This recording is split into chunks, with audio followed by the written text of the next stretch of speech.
Mazdakism history.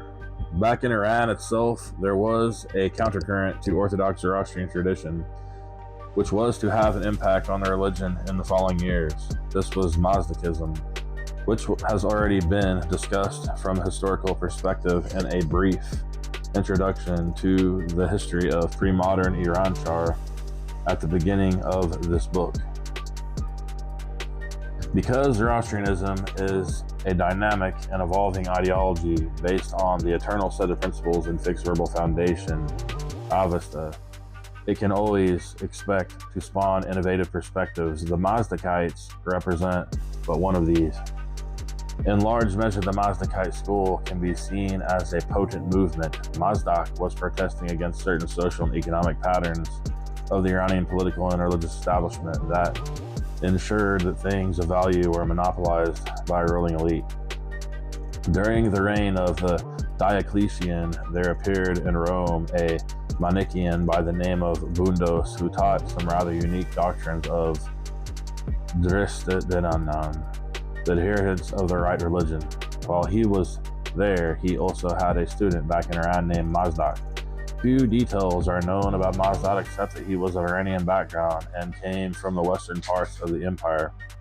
At the time when Mazdak began his teaching, the Sasani Empire was in deep turmoil, brought on by costly losses in the eastern conflicts with the Hephthalites, White Huns. These were a nomadic East Iranian people. This caused economic problems which made conditions worse in the empire. Mazdak's vision must be seen in this context. The disparity between rich and powerful and the poor and powerless was intensified. Also, the Iranians had always practiced polygamy. This meant that the rich, powerful, and royal had harems, sometimes quite large. Thus, the available women in the country were possessed by a relatively few men. Wealth and property, too, were increasingly held by a small minority of men.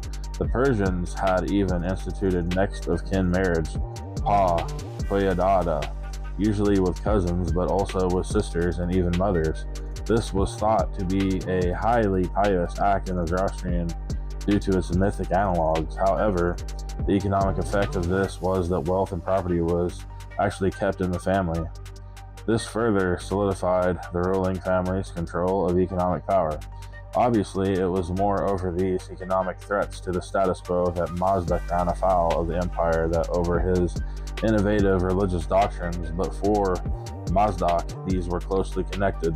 The good thoughts had to find expression in real good actions as well. Mazdak can be called the first true revolutionary.